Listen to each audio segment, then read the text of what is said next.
الحمد لله وكفى وسلام على حبيبه المصطفى أما بعد فأعوذ بالله من الشيطان الرجيم بسم الله الرحمن الرحيم إن الله وملائكته يصلون على النبي يا أيها الذين آمنوا صلوا عليه وسلموا تسليما اللهم صل على سيدنا ومولانا محمد معدن الجود والكرم وآلہ وأصحابہ الکرام وابنہ الکریم وبارک وسلم صلاة دائمة سرمدا ابدا بحمدہ تعالی وبکرم مصطفیٰ صلی اللہ علیہ وسلم۔ آج کی شب میں قرآن عظیم کے 18 پارے مکمل ہو چکے ہیں۔ اللہ عز و جل بقیہ قرآن عظیم کو تجوید کے ساتھ پڑھنے اور آپ سب کو سماعت کرنے کی توفیق عطا فرمائے۔ عزیزان گرامی، آج ہم نے سورہ مومنون، سورہ نور اور سورہ فرقان کا کچھ حصہ تلاوت کیا ہے۔ یہ سورتیں جہاں سے شروع ہو رہی ہیں، ان کی شروعات میں ہی ایک بہت بڑا اہم پیغام ایمان والوں کے لیے ہے۔ اللہ تبارک و تعالیٰ نے قرآن پاک میں کامیابی کسے کہتے ہیں اور کامیاب کون ہیں، ان کی پوری فہرست بیان فرماتی۔ سکسیسفل لائف جس کو ڈھونڈتے ہوئے آج مارے ادھر ادھر سرگرداں ہیں ہمارے بچے، جس نے تمہیں پیدا کیا اس سے پوچھیں کہ سکسیس کیا ہے، کامیابی کیا ہے۔ اکثر لوگ یہ سمجھتے ہیں کہ ایک بہت بڑا گھر بنا لینا یہ کامیابی ہے، یا اپنی زندگی میں بڑی جائیدادیں بنا لینا یہ ایک بڑی کامیابی ہے، یا ایک بہت بڑی نوکری مل جائے، یا اچھی بیوی مل جائے، یہی کامیابی ہے۔ کامیابی کا جو مدار ہے یا جو کامیابی کا معیار ہے، لوگوں نے اپنے اپنے خیالات سے بنا رکھا ہے۔ حقیقت میں کامیابی وہ ہے جسے خود مولا فرمائے، جس نے ہمیں پیدا کیا وہ بتا دے کہ کامیابی کیا ہے۔ تو ہم نے جو پارہ آج تلاوت کرنا شروع کیا، 18واں پارہ، اس کے شروع میں ہی یہ لفظ آتا ہے، قد افلح المؤمنون، بے شک تحقیق کے ایمان والے کامیاب ہو گئے۔ یہاں یہ نہیں فرما رہا ہے رب تعالیٰ کہ کامیاب ہوں گے، بلکہ فرمایا کامیاب ہو چکے، جو ایمان لائے وہ کامیاب ہو چکے۔ کبھی کبھار ایسا ہوتا ہے کہ تمہارے پاس بہت بڑی دولت ہے لیکن تمہیں خود ہی اندازہ نہیں اس چیز کا۔ تم ایک کامیاب قوم ایمان والوں کی، ہاں جو بظاہر تکلیفیں نظر آتی ہیں وہ کامیابی کے لیے معنی نہیں ہیں۔ ایسا نہیں ہے کہ اگر تمہارے کپڑے پیون لگے ہوں تو تم کامیاب آدمی نہیں ہو، اگر تمہارا گھر جھونپڑی میں ہے تو تم کامیاب نہیں ہو، ایسا نہیں ہے۔ میں آپ سے آج ایک سوال کرتا ہوں، اس دنیا نے آج ترقی کے نام پر سائنس اور ٹیکنالوجی کو اتنا فروغ دے دیا ہے کہ نہ جانے ہمارے وہم و گمان میں بھی نہیں تھی وہ چیزیں وجود میں آ چکی ہیں۔ آپ دیکھ رہے ہیں ایک جگہ سے بیٹھ کر دوسری جگہ بات چیت کرنا اور ایک دوسرے کو دیکھ لینا اتنا آسان ہے کہ ہم اپنے پڑوس والے کو بھی نہیں دیکھ پائیں گے۔ دنیا نے بہت ساری چیزیں آسان کر دی، ٹیکنالوجی کا دور ہے۔ میں آپ سے ایک سوال کرتا ہوں کہ وہ ترقی یافتہ سائنس جو آسمان میں اڑنے والے مشینیں بنا دیا، جس پر تم سفر کر سکتے ہو، انٹرنیٹ کی دنیا میں کیا سے کیا بنا دیا، تمہارے ہاتھوں میں پوری دنیا لا کر گھیر کر رکھ دیا۔ میں ان سے سوال کرتا ہوں، اگر ترقی اور کامیابی اسی کا نام ہے تو پھر یہ آج تک عورتوں کی بلاత్కాری اور انہیں گلا گھونٹ کر مارنے والے واقعات ہوتے کیوں ہیں؟ جب انسان کی بہت ترقی ہو چکی ہو تو یہ عورتیں ماری کیوں جاتی ہیں، گھروں میں چوریاں کیوں ہوتی ہیں، ایک دوسرے کے قتل اب بھی کیوں ہوتے ہیں، یہ ڈکیت کیوں ہوتے ہیں، یہ ڈاکہ زنی، لوگوں کو لوٹنا، دھوکہ دینا، یہ کیوں ہو رہا ہے؟ آج بھی ہے یا نہیں ہے؟ زمانے جہالت میں جو ہو رہا تھا وہ سب کچھ ہے آج۔ ایک دوسرے کو قتل کرنا، مارنا، مال لوٹنا، عورتوں کی عزت لوٹنا، نہ جانے کتنی عورتیں سال میں عصمت دری کی شکار ہوتی ہیں، تمہیں اندازہ ہے؟ ہزاروں کی تعداد میں روز عورتیں عزت دے بیٹھتی ہیں درندوں کے ہاتھ میں۔ تو میں پوچھتا ہوں، اس ترقی یافتہ زمانے میں اگر کامیابی کا معیار یہی ہے جو آج آپ سمجھ رہے ہیں تو پھر یہ ساری چیزیں ختم کیوں نہیں ہوئی؟ آج بھی سونوگرافی کے ذریعے سے معلوم کر کے، رشوت دے کر کے ڈاکٹروں سے اگر پیٹ میں بچی ہو تو اسے پیٹ میں ہی مار دیا جاتا ہے۔ کیا یہ واقعات نہیں ہو رہے ہیں؟ آج بھی موجود ہیں یہ واقعات، آج بھی سب چیزیں موجود ہیں۔ اب میں آپ کے سامنے ایک بات یہ پوچھتا ہوں کہ اگر یہ تمام چیزیں آج بھی برقرار ہیں تو اس کا مطلب ہے کہ سائنس اور ٹیکنالوجی نے صرف میٹل پر ترقی کیا ہے، انسان پر نہیں۔ انسان پر جو ترقی ہوگی وہ اس کی روح پر ترقی ہو جائے، اور یہ انسان کی ترقی کہیں ہوتی ہے تو گنبد خضرا کی چھاؤں میں ہوتی ہے۔ ہاں، جہاں پر زندہ دفن کرنے والے لوگ اپنی بیٹیوں کو پھر میرے مصطفیٰ کے قدموں میں آتے ہیں تو وہی عورتوں کی عزت کے محافظ بن جاتے ہیں، جو کبھی کسی وقت شراب اور نشے اور قمار، جوا، یہ تمام چیزوں میں ملوث رہتے، لیکن میرے مصطفیٰ کریم صلی اللہ تعالیٰ علیہ وسلم کے قدموں میں اور ان کی صحبت میں آنے کے بعد، جس کو شاعر نے کیا خوب انداز میں عکاسی کی ہے، ترجمانی کی ہے، ایک عرب نے آدمی کا بول بالا کر دیا، خاک کے ذروں کو ہمدوش ثریا کر دیا، خود نہ تھے جو راہ پہ اوروں کے ہادی بن گئے، کیا نظر تھی جس نے مردوں کو مسیحا کر دیا۔ یہ ہے اصل ترقی۔ اب میں آپ کے سامنے عرض کرتا ہوں، میرا رب فرماتا ہے قد افلح المؤمنون، بے شک ایمان والے کامیاب ہو گئے۔ لیکن کون سے ایمان والے؟ اگر آپ سوال کریں کہ بھائی ہم بھی تو ایمان والے ہیں، ہم سب ایمان والے ہیں، ہماری کامیابی کی اللہ سند دے رہا ہے، تو کیا ہم لوگ سب کامیابوں میں سے ہیں؟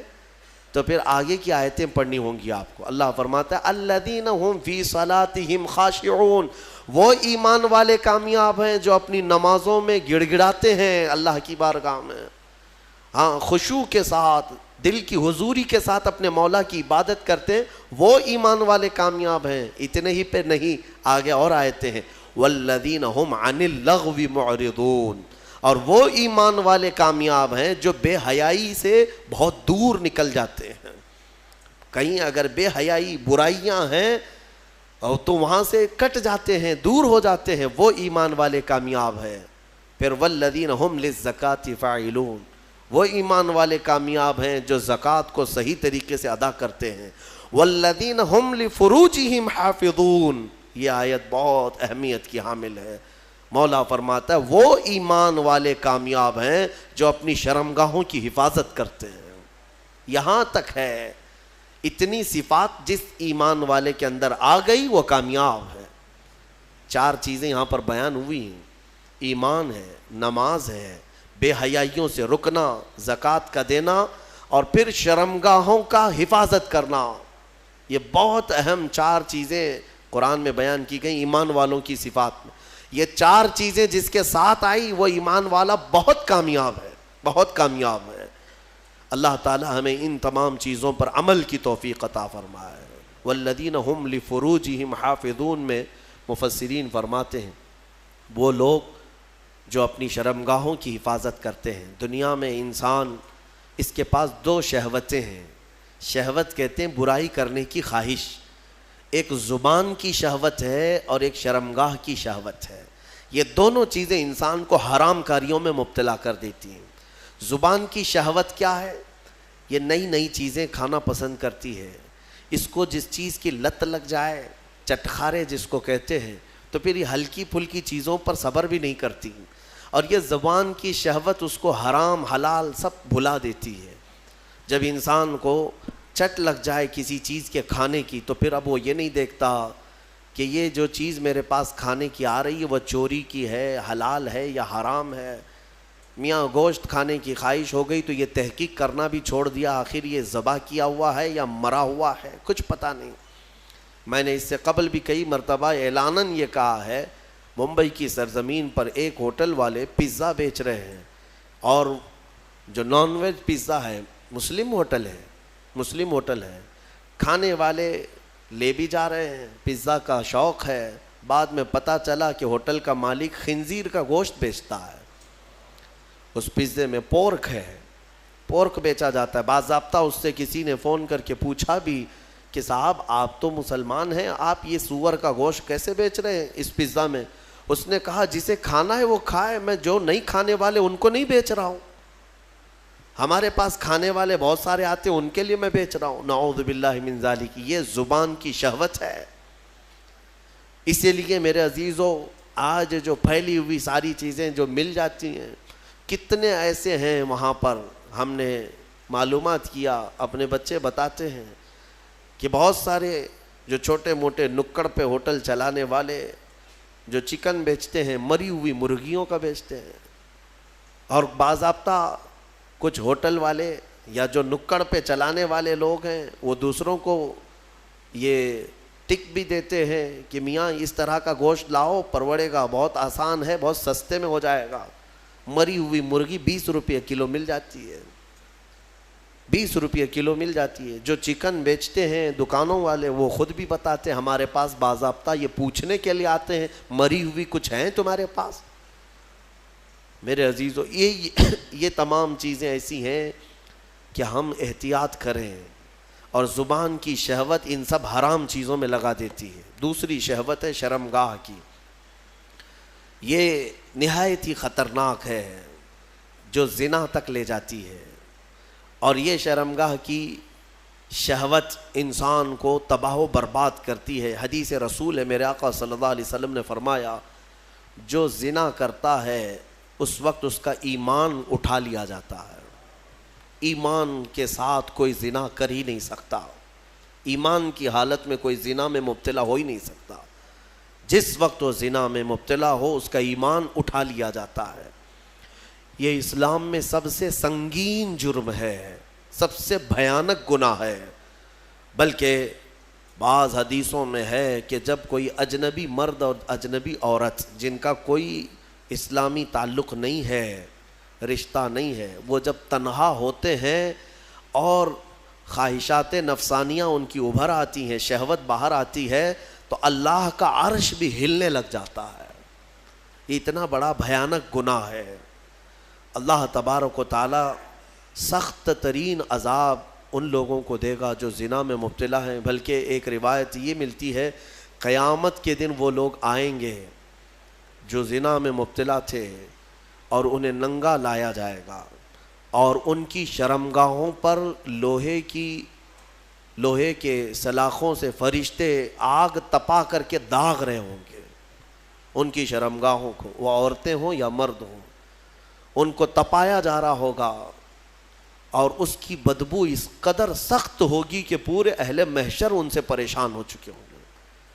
ان کے شرمگاہوں سے بدبو بہت تیز نکلے گی. یہ وہ لوگ ہوں گے جن کو بھرے محشر میں بتایا جائے گا کہ یہ لوگ اپنی شرمگاہوں کی حفاظت نہیں کرتے تھے, یہ زنا جیسے گناہ میں مبتلا تھے. میرے عزیزو, قرآن کیا کہتا ہے, وَلَا تَقْرَبُوا الزِّنَا, تم زنا تو دور کی بات ہے, اس سے قریب تک بھی مت جاؤ, قریب تک بھی مت جاؤ. قریب جانے کا مطلب کیا ہے؟ آنکھوں سے اور اس کے بعد زبان سے. انسان یہاں سے قریب ہوتا ہے. ایک اجنبی مرد کسی کو دیکھتا ہے, عورت کو, یہاں سے شروعات ہوتی ہے, پھر بات چیت کرتا ہے, یہ ڈبل شروعات ہے. اور اسی سے میرے مولا نے قرآن میں روکا ہے. تم اگر ابتدا میں ہی اگر رک گئے تو بڑے بھیانک جرم سے بچ جاؤ گے. اور زنا کرنے والے پر 15 عذاب ہیں, 15 عذاب, 5 دنیا میں دیے جائیں گے, 5 قبر میں اور 5 قیامت کے دن. 5 جو دنیا میں دیے جائیں گے وہی سخت ہیں کہ اس کے چہرے کا نور ختم کر دیا جائے گا, اس کا رزق ہٹا دیا جائے گا, اس کی اولاد سے صالح اولاد ختم کر دی جائے گی, نسل خراب ہو جائے گی. زنا کے جو 5 عذاب ہیں دنیا میں وہی سخت ہیں. چہرہ بگڑ جائے گا, بارونق نہیں ہوگا چہرہ, بے رونق ہو جائے گا, رزق میں کٹوتی, بے برکتی آ جائے گی. ان تمام چیزوں سے مومنین اپنے آپ کو بچائے رکھیں. یہ سورہ مومنین ہے. اور اس کے بعد سورہ نور کی ہم نے تلاوت کی. سورہ نور میں اللہ تبارک و تعالیٰ نے یہی زنا کی مذمت بیان کی. شروع کی آیتیں ہیں کہ ایک اجنبی مرد یا عورت زنا کر لیں. زنا کیا چیز ہے؟ غیر شادی شدہ مرد اور عورت کا ملنا اور اپنا جسمانی سکون حاصل کر لینا یا شہوات نفسانیہ کو پورا کر لینا, یہی زنا ہے. تنہا ہو جانا، ایک دوسرے کو چھو لینا یا ایک دوسرے کے ساتھ وقت بتانا، گزارنا، جمع کرنا، یہ زنا کے تمام مبادیات کے ساتھ ساتھ ہے۔ اللہ فرماتا ہے الزانیۃ والزانی فاجلدوا کل واحد منہما 100 جلدہ، مرد اور عورت دونوں جب زنا کر لیں تو اللہ فرماتا ہے 100 کوڑے مارے جائیں گے انہیں، اسلامی حکومت ہو تو 100 کوڑے مارے جائیں گے اور سب کے سامنے مارے جائیں گے۔ وَلَا تَأْخُذْكُمْ بِهِمَا رَأْفَةٌ فِي دِينِ اللَّهِ إِن كُنتُمْ تُؤْمِنُونَ بِاللَّهِ وَالْيَوْمِ الْآخِرِ۔ مولا فرماتا ہے ان لوگوں کے بارے میں اپنے دل میں ذرا برابر بھی نرمی مت لاؤ اگر تم اللہ پر اور قیامت پر یقین رکھتے ہو، اور ان کے عذاب کو وَلْيَشْهَدْ عَذَابَهُمَا طَائِفَةٌ مِّنَ الْمُؤْمِنِينَ، ان دونوں کی سزا پر سارے مومنین کو گواہ بناؤ۔ سب کے سامنے یہ سزا دی جاتی ہے، لیکن یہ سزا دینا آسان بھی نہیں ہے۔ کوئی آ کر کے ایرا غیرہ بول دیا کہ فلاں زنا کر رہے تھے تو قاضی صاحب فوراً کوڑے مروا دیں گے یا سنسار کر دیں گے، ایسا نہیں ہے۔ 4 گواہ کا ہونا ضروری ہے جنہوں نے ایسا دیکھا ہو جیسے سوئی میں دھاگا پیروتے ہوئے دیکھا ہو، اور چاروں جو ہے وہ شرعی گواہ ہوں، ہاں تب جا کر کے یہ زنا کا ثبوت ہوتا ہے، پھر اس کے اوپر سزائیں ہوتی ہیں۔ بہرحال یہ ایک بھیانک جرم ہے، اللہ تعالیٰ اس سے ہماری حفاظت فرمائے۔ اس میں آیت افک ہے، حضرت ام المومنین عائشہ صدیقہ رضی اللہ تعالیٰ عنہ پر بعض منافقین نے الزام لگایا تھا۔ غزوہ بنو مستلق ایک غزوہ جس میں حضور گئے تھے، ساتھ میں ام المومنین بھی گئی تھیں۔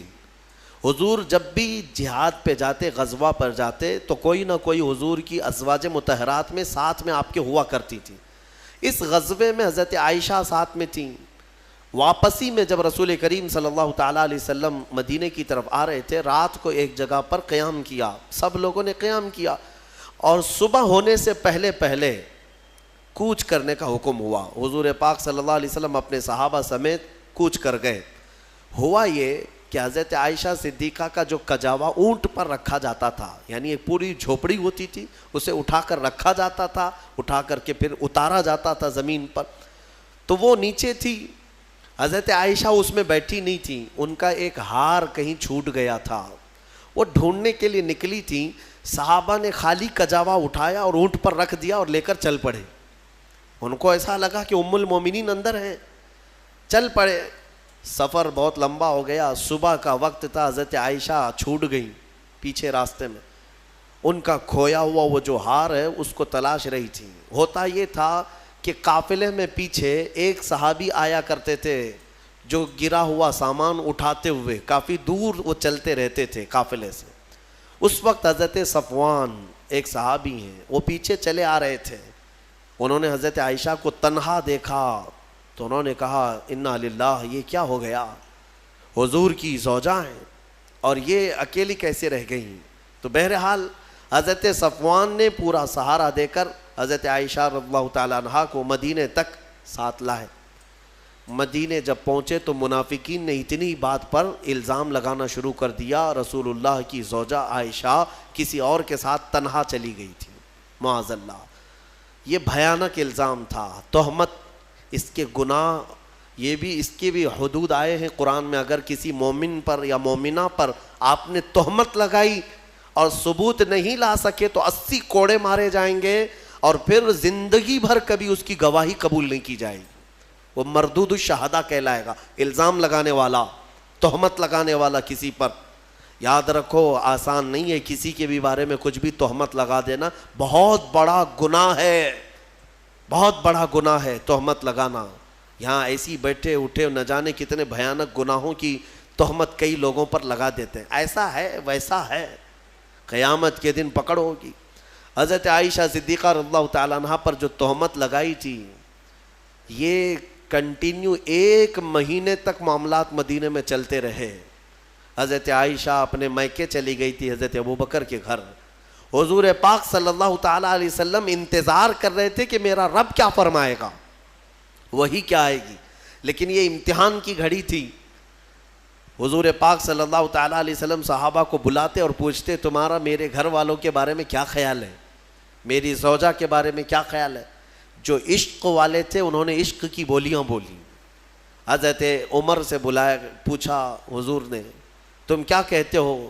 حضرت عمر نے کہا یا رسول اللہ صلی اللہ علیہ وسلم، جب رب تبارک و تعالیٰ نے آپ کے جسم پر مکھی کو پسند نہیں فرمایا تو آپ کی ازواج مطہرہ میں بدکار عورت کو کیسے پسند فرما سکتا ہے؟ یقیناً آپ کا گھر پاک ہے، اللہ تعالیٰ نے آیت تطہیر میں فرما دیا کہ محبوب ہم نے آپ کے گھر کو ہر برائی سے پاک رکھا ہے۔ حضرت عثمان غنی نے بھی اسی طرح کی بات کی، کہا یا رسول اللہ صلی اللہ تعالیٰ علیہ وسلم، رب تبارک و تعالیٰ نے ہر علائش سے آپ کو پاک کیا ہے، تو آپ کے گھر پر اور آپ کی بستر پر اگر عائشہ کے اندر کوئی عیب ہوتا تو اللہ کبھی بھی اس چیز کو پسند نہ کرتا، بلکہ عائشہ کا نکاح اللہ کی مرضی سے آپ کا ہوا ہے۔ یہ چیزیں ہوتی رہیں، پھر 1 مہینے کے بعد اسی سورہ نور میں وہ آیت نازل ہو گئی، رب تبارک و تعالیٰ نے ام المومنین عائشہ صدیقہ کی پاکی بیان فرماتی، اللہ نے بیان فرمائی۔ اب اندازہ کرو یہ حضرت عائشہ وہ تنہا زوجہ ہیں میرے آقا کی جن کی پاکی مولا نے بیان کر دی قرآن میں، اور قیامت تک کروڑوں مسلمان ماں عائشہ صدیقہ کی پاکی تلاوت کرتے رہیں گے۔ ہاں، حضرت عائشہ کی پاکی کی تلاوت ہوتی رہے گی، قیامت تک ہوتی رہے گی۔ عزیزان گرامی، یہ آیت عفق بھی سورہ نور میں نازل ہوئی، تو چند آیتیں عرض کر کے میں اپنی گفتگو کو سمیٹتا ہوں۔ اللہ تعالیٰ نے فرمایا اے ایمان والو کسی کے گھر جاؤ، اللہ تعالیٰ فرماتا ہے یا ایھا الذین آمنوا لا تدخلوا بیوتا غیر بیوتکم حتی تستأنسوا، اپنے گھر کے علاوہ کسی دوسرے کے گھر میں جا رہے ہو تو سلام کر لو پہلے، ہاں سلام کر لو، سلام کر کے گھر میں داخل ہونا ضروری ہے۔ اور یہاں تک کہ آداب میرا مولا خود بیان کر رہا ہے کہ تم کسی کے گھر جاؤ تو دستک دو، اور دستک دے کر کے 1 بار 2 بار 3ری مرتبہ اگر جواب نہیں آیا تو پلٹ جاؤ، حدیث پاک میں بھی ہے، ضروری نہیں ہے کہ دروازہ توڑ کے اندر جاؤ گے، ہاں اور کنٹینیو کھٹکھٹاتے کھڑے ہو جاؤ گے آدھے گھنٹے تک، یہ آداب ہیں شریعت کے۔ اور پھر یہ فرمایا حدیث میں ہے کہ کسی کے گھر جاؤ تو سامنے بالکل دروازے کے نہ کھڑے ہو جاؤ، بلکہ تمہیں دائیں جانب کھڑے ہونا چاہیے۔ اگر دروازہ کھلے کوئی اجنبی عورت ہو تو تمہارا آمنا سامنا نہ ہونے پائے، بے پردگی نہ ہونے پائے، یہاں تک کہ گھروں کو پردہ لگانے کا حکم بھی میرے آقا نے فرمایا۔ اور اگر کسی گھر پر پردہ نہیں ہے، گزرنے والے آپ میں سے کوئی ہو، کوئی بھی ہو، اگر مومن گھروں میں اندر نظر ڈالتا ہے کوئی راستہ چلتے ہوئے عورتوں کے اندر اوپر، حضور نے فرمایا گھر والے تیار ہے، وہ چاہے تو پتھر اٹھا کر اس کی آنکھ پھوڑ دے، اللہ سوال نہ فرمائے، اللہ اس کے ہاں اس کا مواخذہ نہیں ہوگا۔ یعنی یہ بتانا مقصود ہے کہ یہ کس قدر گناہ ہے، گھروں کے اندر نگاہیں ڈالنا، آنکھیں ڈالنا بہت بڑا گناہ ہے۔ اور یہی چیز اللہ تعالیٰ قرآن میں فرماتا ہے کہ کسی گھر جاؤ، کسی کے گھر جاؤ، اور اگر تمہیں لوٹ جانے کا حکم دیا جائے تو لوٹ جاؤ۔ یہاں سے میں ایک اس سے تفریح کرتے ہوئے ایک بات یہ بھی عرض کر دوں، کسی کو فون کرتے بھی ہو تو کچھ لوگ جو ہے ایک بار میں 10 20 بار اس کو کال کرتے ہی رہتے ہیں کنٹینیو، یہ بھی آداب میں سے ہے۔ 2-3 مرتبہ اگر تمہیں جواب نہ ملے تو رک جاؤ، تمہیں یہ تو پتہ نہیں کہ وہ کس حالت میں ہے، نماز پڑھ رہا ہے، کھانا کھا رہا ہے، واش روم میں ہے، بیت الخلاء میں ہے، تم کو تو ایسا لگتا ہے کہ ہمیشہ تمہارے وہ سیوا کے لیے بیٹھا ہی ہے، اٹھا ہی لینا چاہیے۔ یہ بھی آداب میں سے ہے، علم والے اور اخلاق والے ان چیزوں پر عمل کیا کرتے ہیں۔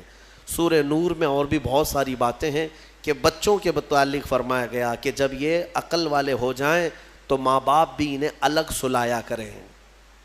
وَإِذَا بَلَغَ الْأَطْفَالُ مِنْكُمُ الْحُلُمَ، بچے جب جوانی کو آ جائیں، بالغ ہونے لگ جائیں، تو ان کے لیے بھی حکم ہے کہ وہ ماں باپ کے کمرے میں بھی آئیں تو اجازت لے کر کے آئیں، ایسے نہیں کہ ڈائریکٹ گھس جائیں۔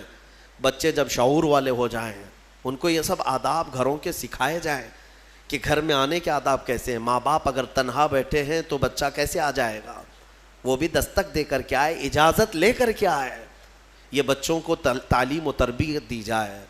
اللہ تبارک و تعالی ہمیں اخلاق حسنہ عطا فرمائے، رسول کریم صلی اللہ تعالیٰ علیہ وسلم کے اخلاق پر عمل کی توفیق عطا فرمائے۔ وآخر دعوانا ان الحمد للہ رب العالمین۔ سلام۔